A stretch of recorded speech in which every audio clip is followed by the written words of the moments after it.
This is partially why I didn't want to necessarily schedule, because I was doing so many days in a row. Sometimes shit just happens, and you have to make a pivot in your day. But I was able to make it. I literally just walked in and jumped on here. So bear with me for a second. I'm going to get some information that I'm going to share with you, but also just wanted to open it up, explain what I'm doing and why I'm doing this, but also get some engagement going. So if you are watching live, I'd love to see you in the comments. Let me know what's going on. If you have questions along the way, ask your questions. If you have topics that you want to talk about, I really want this to be really a community thing, right? Like, I want to connect with you all. And that is really the purpose of me doing this live stream, is to connect with you all. And it is a two-part thing. I want to connect with you in the community, but also work on myself as far as being more comfortable on camera, speaking, things like that. So going to be going live every day this week, Monday through Friday. I'll actually be going live Saturday and Sunday, but I don't have those ones scheduled either. But throughout this week, we're going to cover a couple of different things. Yesterday, I talked about the category review process and some tips on how to actually navigate through it, and making sure that for whatever retailer you're working with, they have some kind of process that they send instructions on. And I put together a one-pager to help you navigate through the buyer ready standards that you should hold to make sure that you put your best foot forward. Because ultimately you want to go into that meeting not with being set back because you didn't follow instructions properly, or you missed a detail, or you missed a deadline or something like that. You want to go in with your best foot forward and present your product as somebody who is able to execute. So this guide that I walked through yesterday, it is available through my newsletter. If you sign up for it, then you get that sent to your inbox in a couple of minutes. And it is really just a 5-step process of how to go through the review process and just check off the things to make sure that you are getting it correct the first time. Today, I wanted to talk about, let me back up for a second. Throughout the week, we're going to go through a couple different topics. And today, we're going to go through buyer's perspective lesson that I taught previously, and just kind of made some tweaks and adjustments to it. We're going to talk about the relationship bank. And then tomorrow, this is kind of, I didn't really think of this originally, but tomorrow on a Wednesday, that's usually when retailers' ads break, like their new flyers. And going into Mother's Day weekend, I thought we could just pull up various retailers, look at their websites and their flyers that they put out, and walk through, open it up so you can ask questions and talk about, the differences in them, especially when it is a holiday week, and how the execution process works from getting promotional planning all the way down to the ad and to the customer's hands. And Thursday, I have something that I think will be interesting. I'm still working through it, so I don't know that I'm going to share it fully yet, but I think if I can get it all squared away, I think it will be fun. It will be more engaging, getting people talking. Hopefully there will be, the hope is that there's more people there and they're communicating, asking questions, comments, and things like that, bringing up topics that we can talk about. But Thursday should be really fun. And then any one of these days can be what I consider kind of like the buyer hotline. Like, I'm here, I can answer questions. And if you have a situation where you're maybe slowed down with a buyer, or you're stalled with a lead, and you're just trying to figure out what's going on, this can be the hotline for you to come with your situation, talk to me about it, like, put your situation in the chat, ask your question, and then we can kind of break it down together. So let me pull up the information for the relationship bank. And then Let me refresh that, and then we'll start walking through that. But in the meantime, if you're in the chat, please let me know that you're there, and comment on where you're coming from, what brand you work with, how the weather is in your area. It's kind of gloomy here.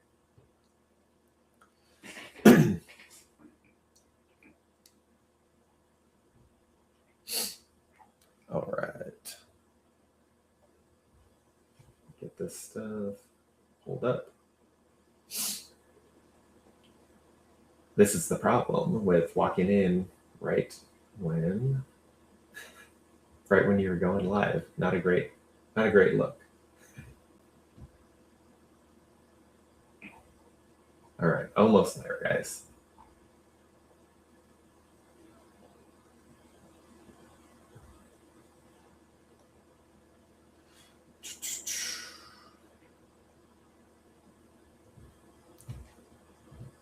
All right.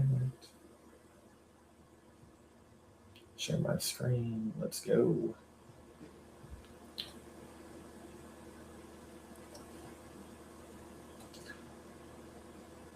All right. So this is what I call the relationship bank.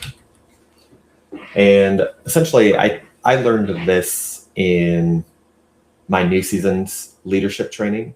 This was one of the classes that I took. We talked about they didn't call it the relationship bank. It was something else, but it was the same premise where you have deposits and withdrawals with every person and interaction that you have.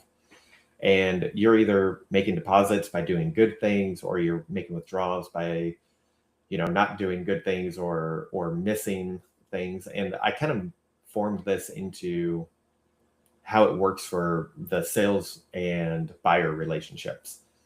And the way you think about this is that literally every interaction is a transaction. And whether you think it or not, the buyer is keeping track of it, and they keep, like it says here, a balance. It's not really like they're keeping tally and notes, unless it's like a really bad situation, they might be needing to document things and hold on to that or share that. But generally speaking, it's all kind of internal. It's all internalized with how we work with you as a rep, how you work with us as a buyer. And so what I really like about this is that it is not necessarily a seen thing. It's not like you can go check your balance, but it's really the way that it feels in the relationship. It's all by how things are working with you, and you can tell if there's friction or not with your relationship. And you can usually tie that back to these deposits and withdrawals.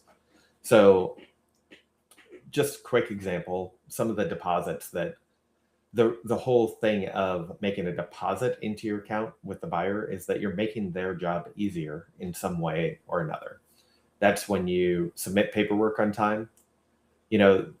That actually to me seems like that's a table stakes thing. Like if you have a deadline, you hit the deadline, that's where you should be hitting. But it is still a deposit regardless into that relationship. And knowing that they can trust you to submit paperwork and any other submission or anything else on time, they're going to continue to grow that balance. Other things, follows instructions. We talked about this yesterday. Following instructions seems so basic, but it is very difficult sometimes, especially in certain processes like the category review process. It can be very common for things to get missed. So seems basic, but it is very important, and it does give you a deposit that is going to add to that relationship. Communicates clearly. How do you structure your emails? Are you clear with what you need from them? Are you communicating in bullet points or in paragraphs? So like all of those different things add up to how they can communicate with you, and that adds to the balance. This one, using critical thinking, man. I mean, it's, again, everything here, it sounds so easy in when you say it, but in practice, it can really be difficult. And it's very stressful, I'm sure, when you are a founder or you're a sales rep and you're looking to work with a buyer, you have your chance, you have your opportunity, you're really excited about it. You could start overthinking things, and you start doubting or guessing, like, is this right? Is this the way that I should do it? And a lot of times those answers can be found by using critical thinking without bothering the buyer or asking questions that I would just consider lazy. Like, lazy questions, it's not that it's a bad question, it's a lazy question. There are such things as lazy questions, and that really shows up when people are trying to think of a specific example here where it's something that can be found in either a public space or from like the internet, or from a peer. Like, if you're in a big company that already works with the retailer and you can find the information in an easier way than asking the buyer, that is going to get you a lot of extra credit. Like, just by the fact that they don't see the problem, it never shows up to them. So that's a huge deposit, is when there are no problems actually coming to the buyer's plate. And on the flip side, when you do have issues and you have problems going through and you're not taking the initiative and you're finding the solution yourself or being resourceful, you start asking lazy questions, and now it becomes a problem that not only you have, but now the buyer has. And that just deteriorates the trust that you have within that relationship pretty quickly. And like I said earlier, like, any interaction that can make the buyer's job easier is going to be a deposit. And on the flip side, anything that creates operational friction is going to be a withdrawal. And what I want to call out here at the bottom, you can see this here, is that when you're working with a retailer early on, it really isn't, it's not proportionate. When you make a deposit, you can see, like, it's just a little bit.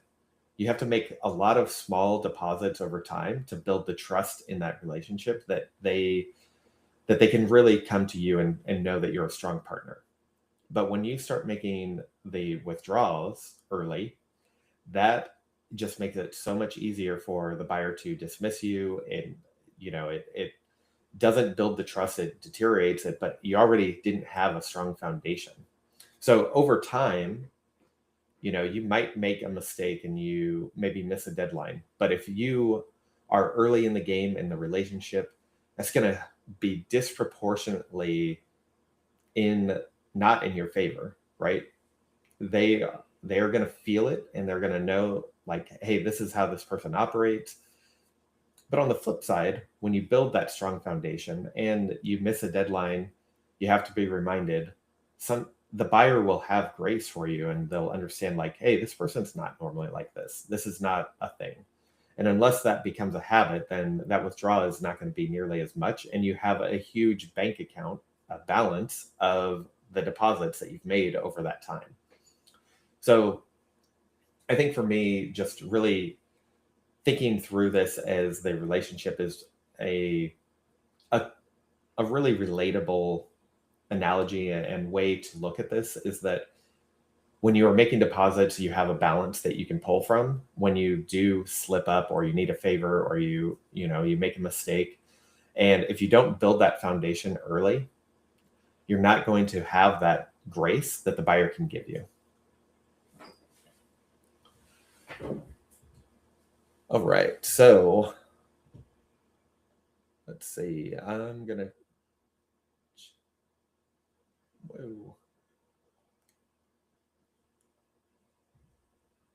checking comments really quick, and don't see anything in there. So I really want to open it up because we've got about 15 minutes or so, and I knew that this would not take that much time.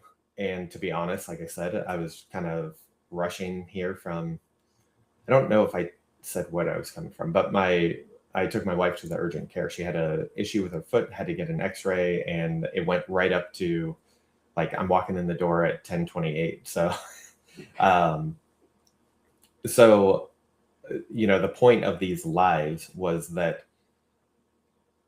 I can communicate, engage, and talk to y'all through here and help you in any situation. So if you're out there, you're watching live, feel free to chat, put in the chat, comment on any questions that you have, thoughts about the process here, and we can jump back to it.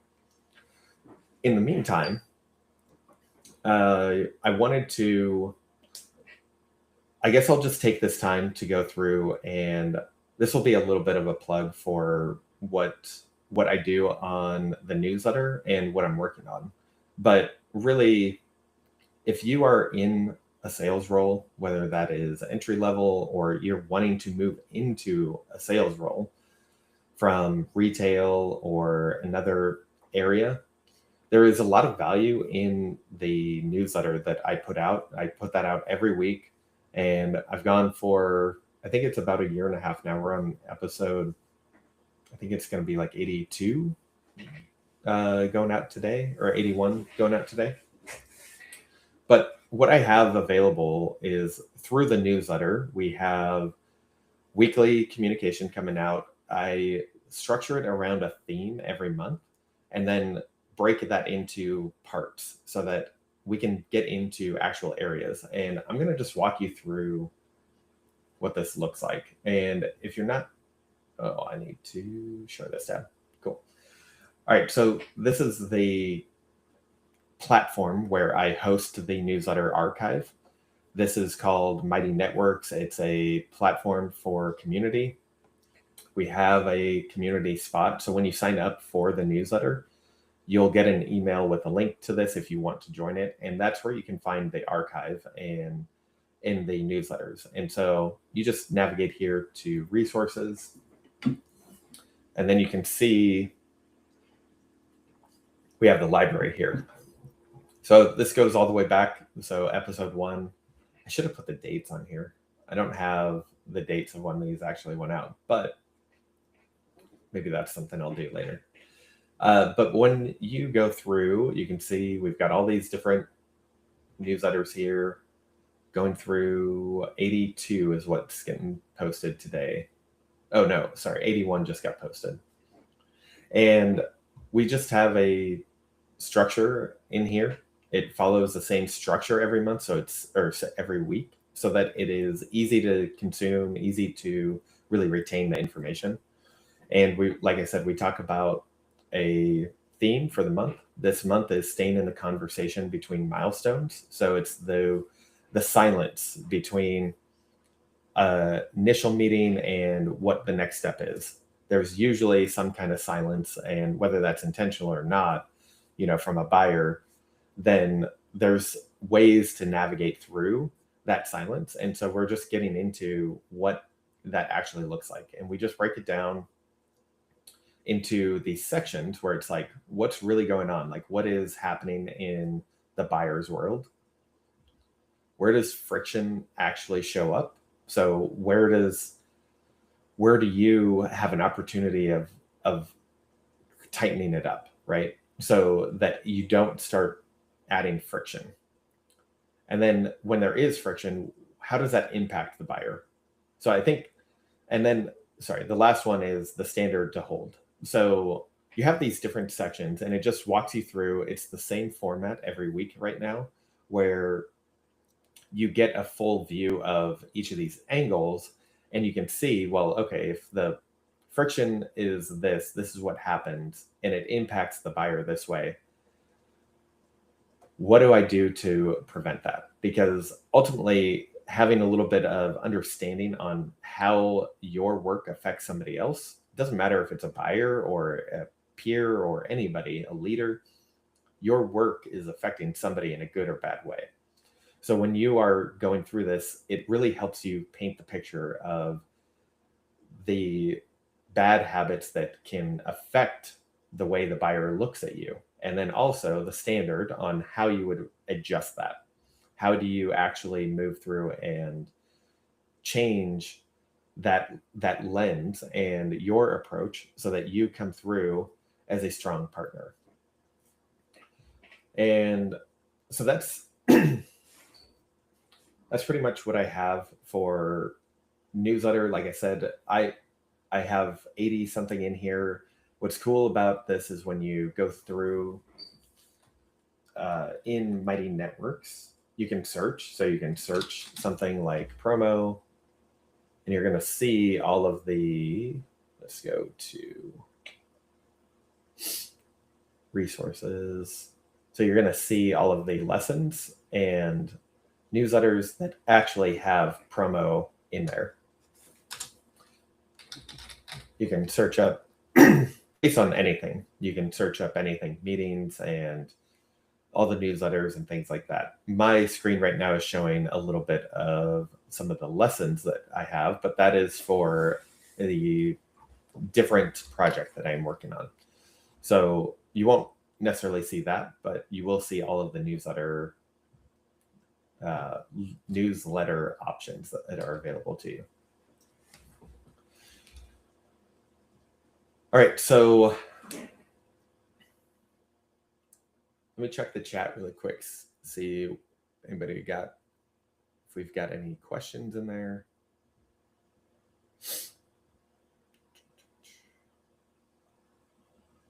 All right.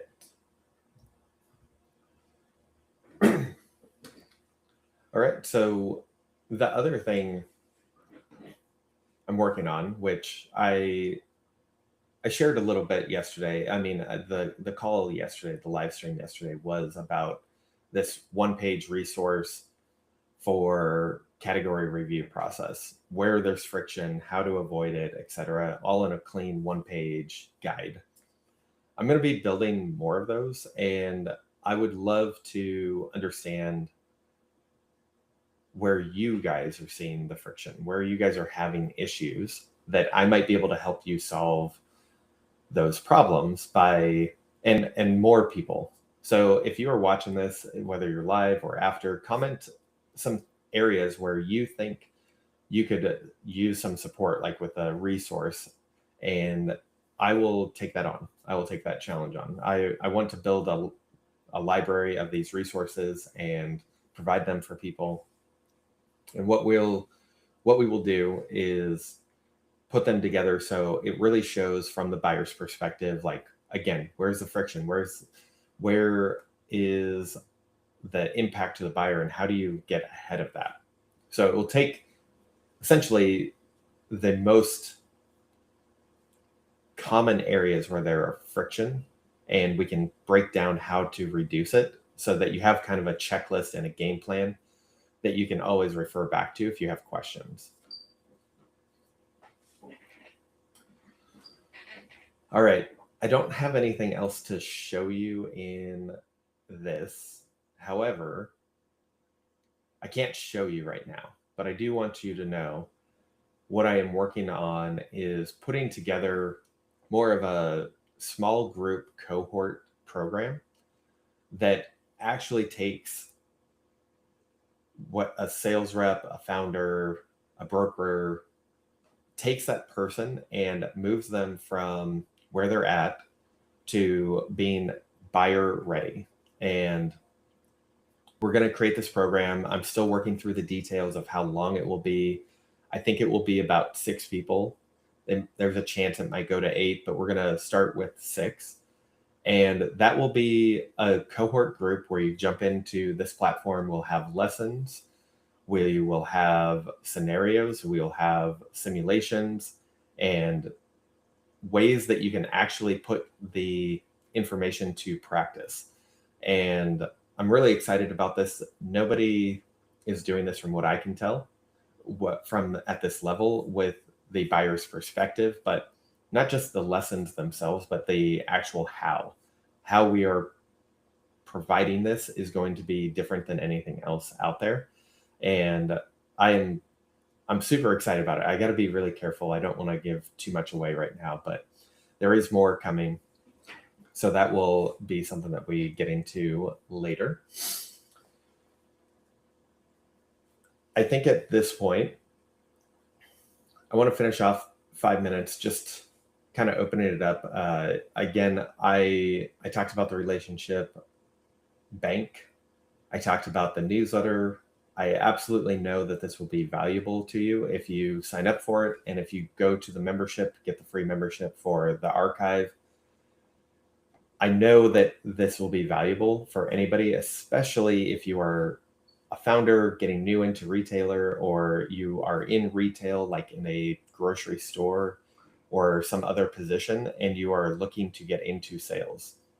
This is going to be a quick and easy way for you to really dive in and go deep into what it is like being a buyer, how the sales roles affect, and it will really transform you. Like, it will put you into a different mindset when you go and work with your buyers, and you're going to see a difference in how they interact with you and how they treat your business as well, because you will be treating their business in a completely different way that will reflect back, and you will see positive results.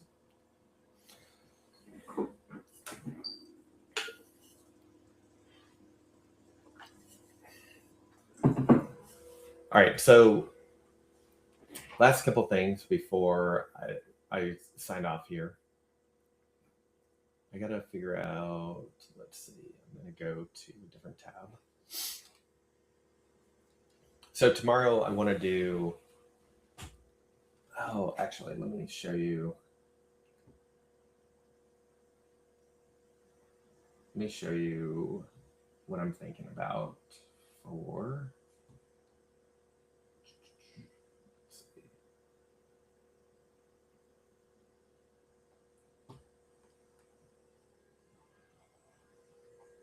come on. There we go. Let me share this tab. All right, this is not done yet, but what I can tell you is I think there's a lot of opportunity in this for just fun conversation, but also understanding of how retailers approach their categories and their product assortment, etc.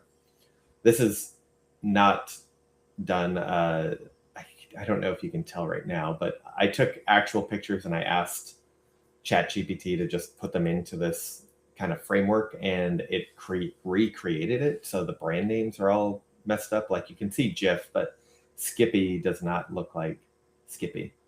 And there's all these different versions of it. But I got a lot of interaction and engagement on these pictures about just grocery sets. Like, what do you think about this? And I think that there's that opportunity where, we can post the pictures.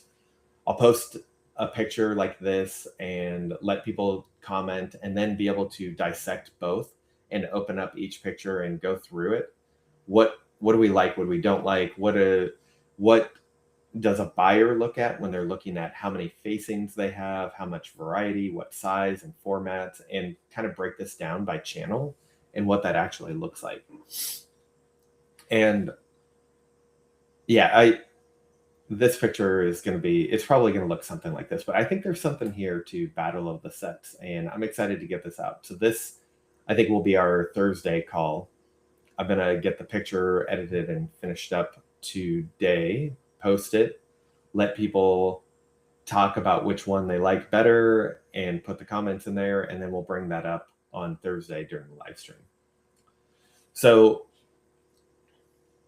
yeah, I'm excited for this. And then over the weekend, just so you know, I don't know if I actually said this at the beginning, I will be going live on the weekend, but I'm not going to necessarily schedule that because stuff happens. And as we can tell, I even had today scheduled and I had to, rush in here because stuff happened. So I'm not going to be scheduling that stuff. I just want to go live, and I'll have some topics. It's probably going to be more fun and like personal than CPG related. And again, just trying to connect with people on a different level.